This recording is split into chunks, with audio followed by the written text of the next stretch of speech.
So the topic today I will talk about like very simple, like what is this distributed system? And who already here like working with distributed system already? Probably like all of us, right? We all knew distributed system, but what is it?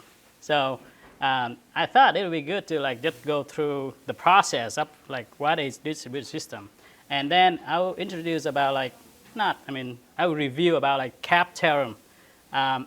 Basically, this is like CAP. This is consistency, availability, and partition tolerance. Those three promises in distributed system, and then I'll move on to some fallacies of distributed system. So in this section, I'll talk about some failing assumptions. Assumption when a developer working in the distributed system, and he or she may assume something that's not really correct. And then moving forward, I'll review some problem and the design pattern that fix that problem.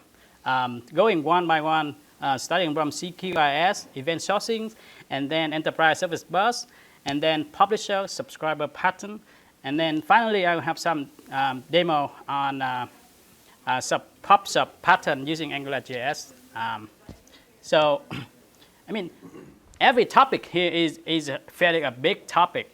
So my goal is just like going like 1,000 footprint to go through like quickly, like what is it, what problem that pattern solve, and then it kind of a review. So I didn't mean to like go into detail, like what is it, how to implement that thing in details.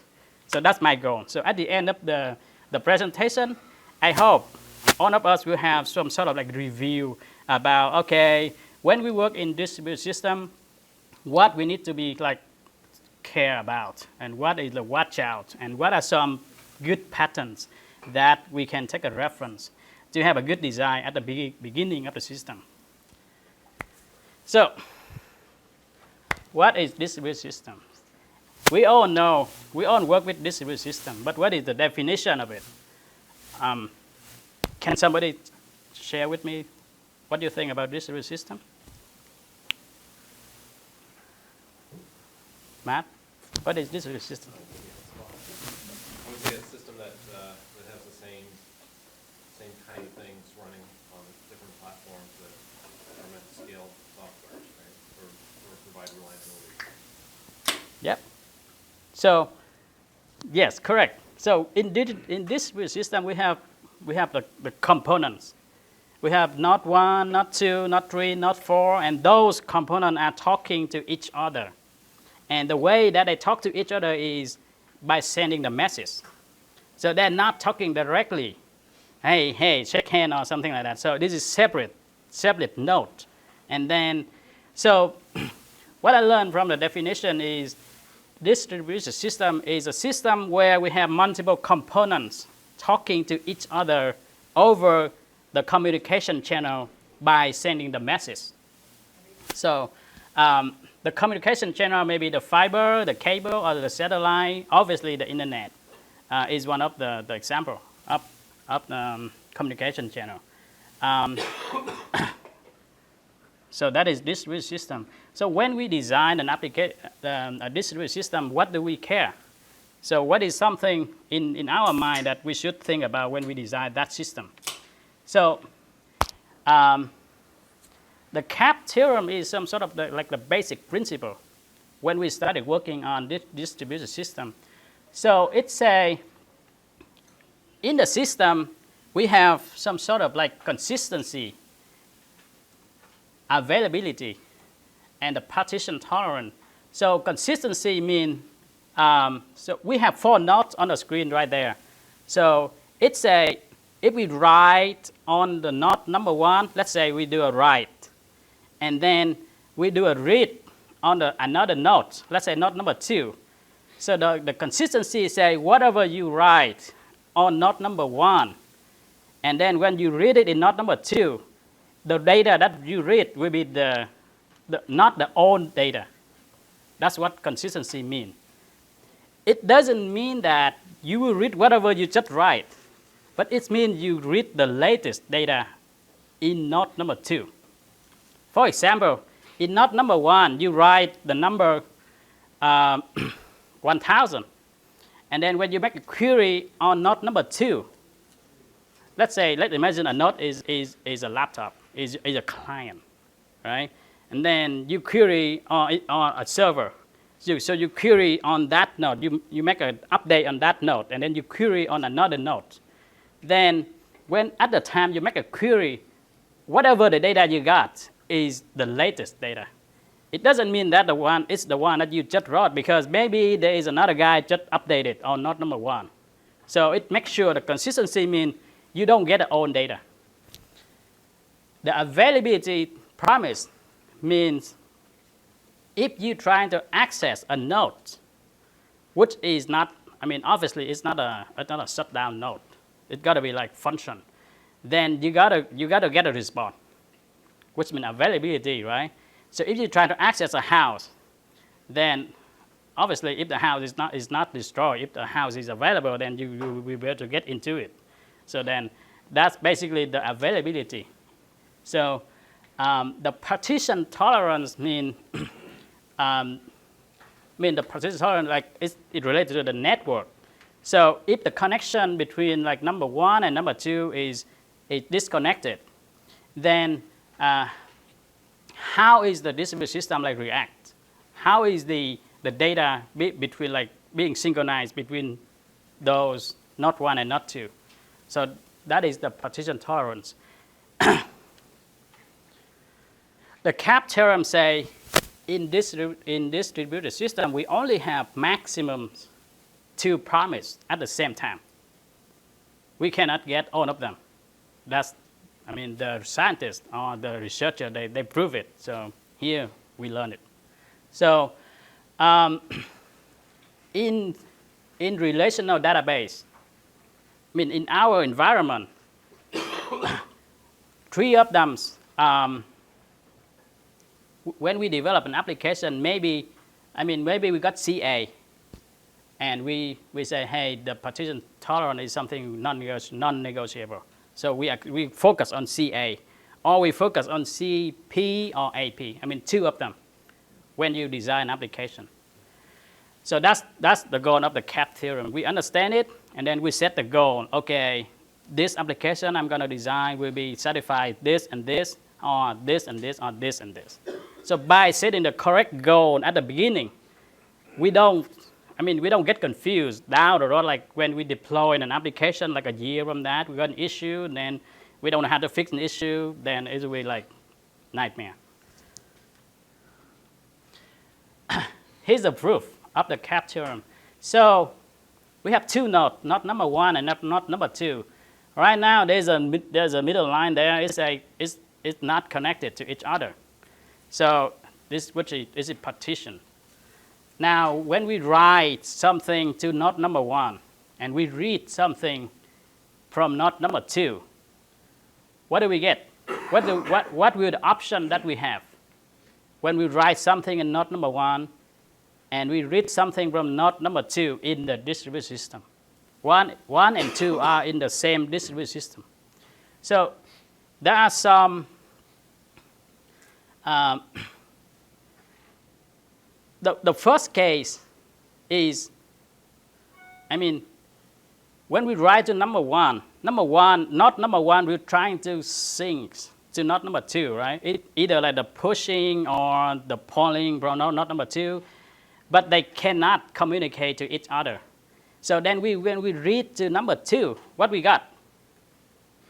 We got our own data, right? Because the data that we just write is not going to number 2 yet. There's no way. There's the partition is there. So the first option, we will get our own data, which means it's not consistency. Now, when we design an application, do we want that or not? That's the question that we need to think. Do we want to get our own data? Do we allow the dirty data? Now, the option number 2 is when we're trying to read the data from number 2, we will make the user like waiting. wait, and timeout, and error. By that, we're trying to accomplish the consistency, because we don't give the user the dirty data. So we say, hey, you are reading data from node number 2. Let me try to get the latest data from node number 1. And then it's trying to make the connection or whatever, then it couldn't get it. During that time, it will get a user waiting and eventually time out in this case. So in that situation, we're trying to accomplish the consistency. And then, we forfeit the availability because the user is waiting and then eventually couldn't get it. So that is the two things that the Cap Theorem is telling us. Now, in our relational database, what is our choice? We know that, our choice is depend on what application you are writing, you are designing. For example, if you are designing like a statistics application, like something, give me the amount of data, right? And then in that, you don't care about the latest data. Just give me whatever you have. So if that application is trying to do that, then okay, you forfeit the whatever consistency. So when a user make a read on node number 2, you return whatever you have with that application. What about some other application that you need the latest data? For example, like in banking, right? When you want to, transfer some sort of money, then you want to have the latest, the latest balance amount of data in order to make the correct transfer. So in that case, you want to have the consistency of your data, especially that money. It's got to be consistency. So if the user couldn't get it, yes, let him wait, or even like timeout, return error. Then he'll come back and get it later. So depend on the goal of the application, you will say, okay, I'll forfeit this to get this, or I forfeit this to get this.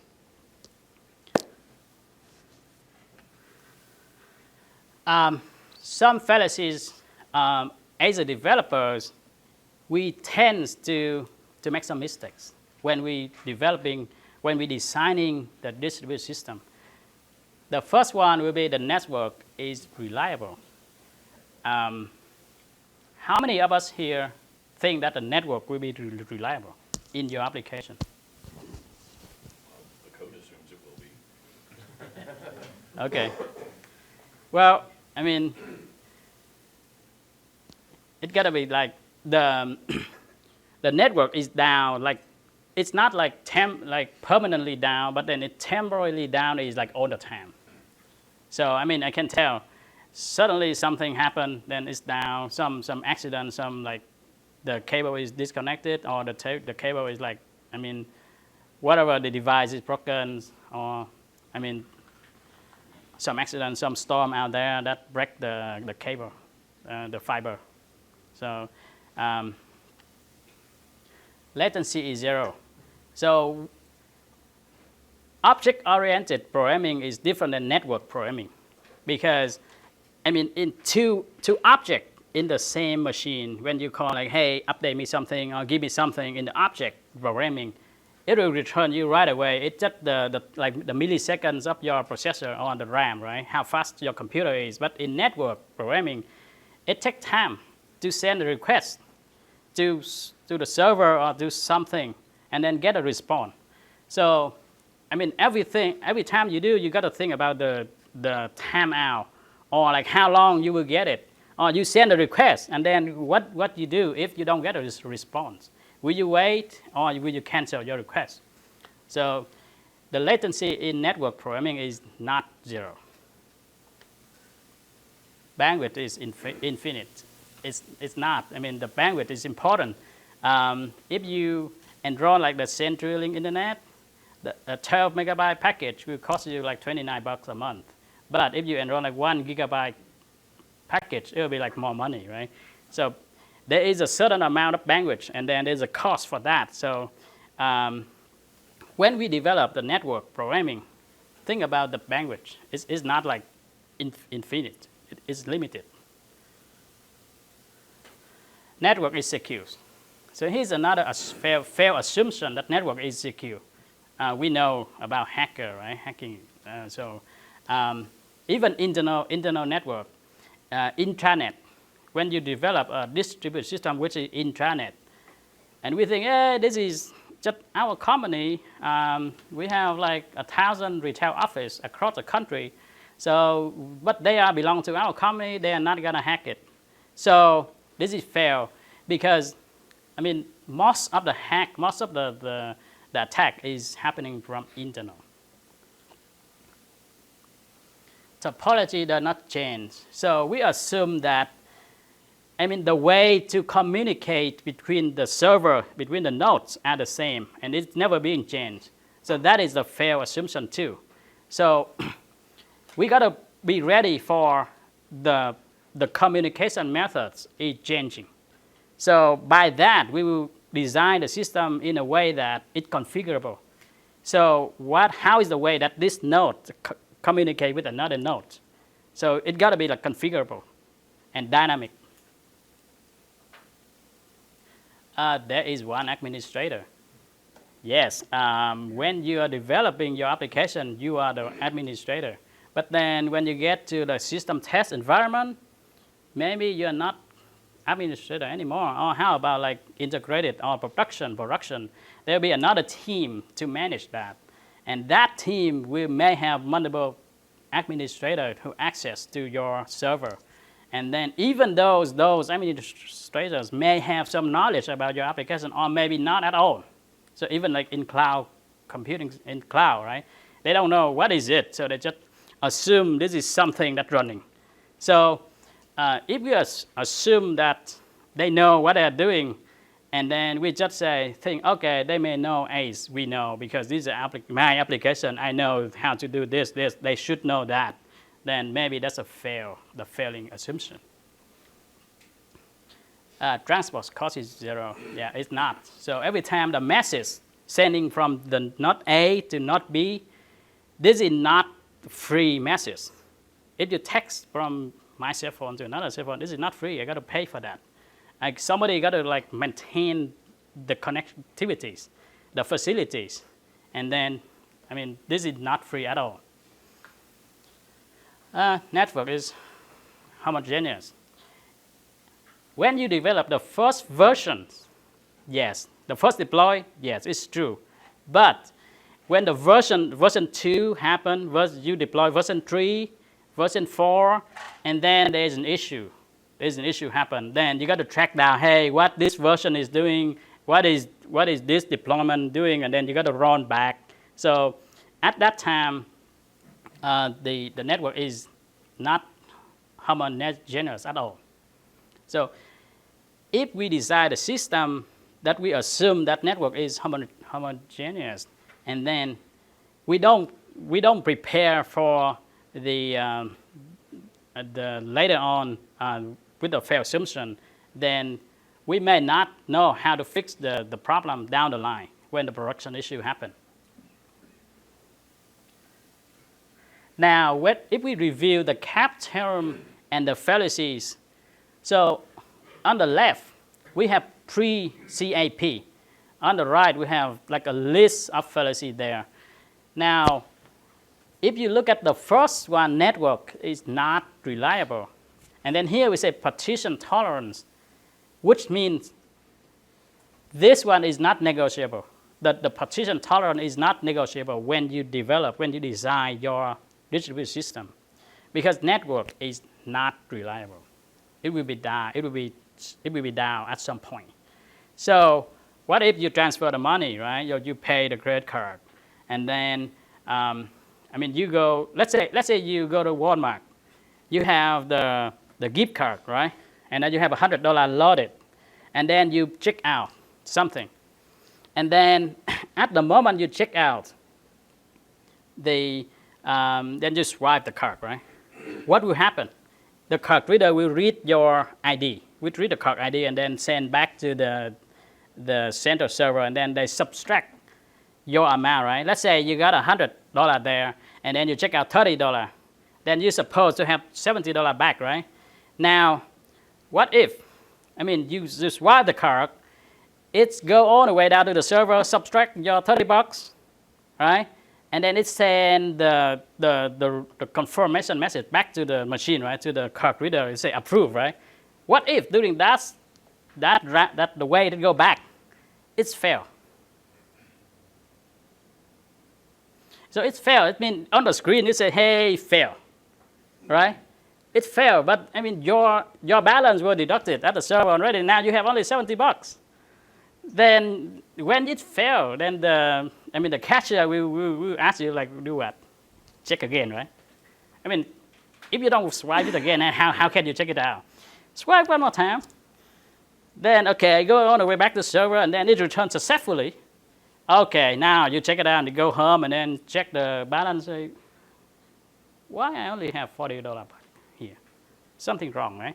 And then now you call what? You call who? You call Walmart or you call the store, right? Hey, what happened? Then they say, guys, I don't know. I mean, I check in your database and then I see there's a balance. Say here's your balance is $40. So this is your balance. Clearly, I can take a picture and send to you. This is proof. This is the balance in your card. So they say, what? No, that's wrong. But then you do what? If you are the person on the phone, then what do you do to explain it to him, to me, right? Hey, this database saying so. It's what it is, right? This network is not reliable. Now, because of that, when you design an application, you got to work on the C and the A. The P is not negotiable because it will happen, and we know it will happen. We cannot control it as a developer. So this is hardware issue. It may happen anytime, anywhere. So you got to be ready for that, and this is not negotiable. By knowing that, we will focus on consistency and availability when we design distributed system.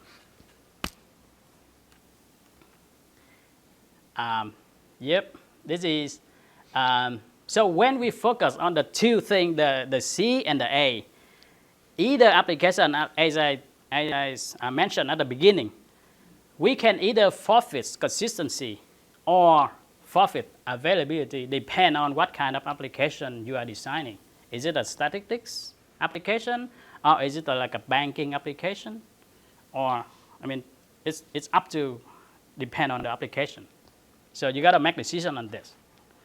Partition tolerance is not negotiable. Now, before I move forward, any other questions so far? If you have question or disagree with me or concern, just raise a hand and interrupt me anytime. Okay. Now I'm going to review some design problems and the solution of it.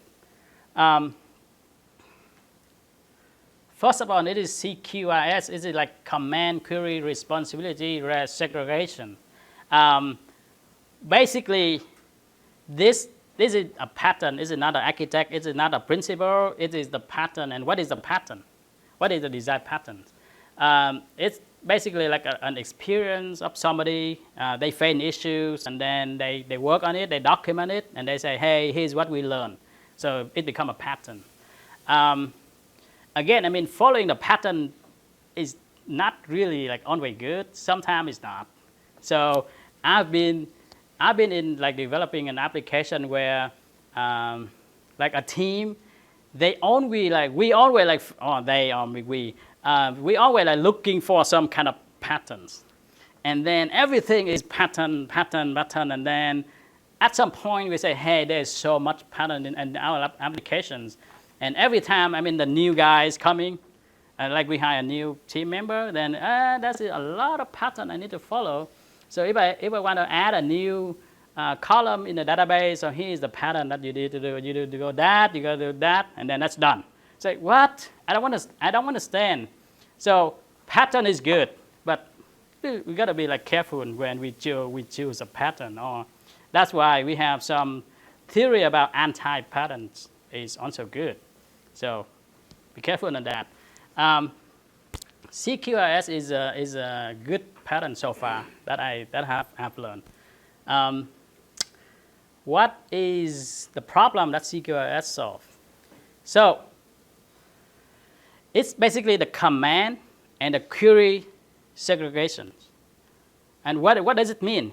Let's think about you develop an application where you have a lot of users interacting at the same time with a shared amount of data. For example, when you book an airplane to go to vacation somewhere, you go and book an airplane, right? You go to United Airlines, booking, check out, done, right? Then you select the seat reservation.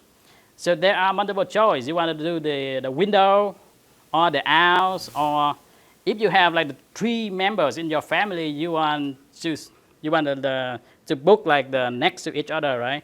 So that application, apparently when you pick that seat, there is another guy at the same time, picking that seat too. And then if you click on confirm, and that guy click confirm, then what happened? Can anybody tell me what happened? Most likely customer service has to get involved. I think that's a good answer. Yeah. Only one guy gets it. Yeah, first one in. The back end will have a locking mechanism, and then you will fail on the second person to do What it. if they do it at the same time? Yeah. Yeah, the collision. Yeah. So yeah, we got a good answer. Like customer service get involved, right? And that's true actually. So when you reserve the seat, right? And then you take the ticket and you go to like airport. Hey, I booked this, and then at that time the representative say, hey, sorry, you don't get it. You got this, right? Then she negotiate with you. Then, hey, no, I got this. This is my confirmation. You got to discount me like 50%. Okay, that's one way. Now, when we design those applications, what is our options, right? So maybe it depends on the business rules, what the business owner want to do, or when I work at like the other gentleman say, maybe the first person win. The one who get in first win, and the second well, what about, the safe chain, right? In the data context, you do safe chains. It pass on up the check, and then it go there, and then it's hit safe chain at the same time. Then it's random. I don't know. So when I work on at the Farm Credit Service of America, we have similar issues where the finance officer, they have multiple finance officers, and they work on the same balance sheet of the same data of same customer. Now, their solution is, our solution is, the business owner solution. They tell us what to do, right? So their solution is, if the financial officer open that balance sheet, and then is about to work on that data, and then, the system will detect who is on that balance sheet at the same time. So if you open the account of the customer A, right, and then you are on that, then another financial officer open that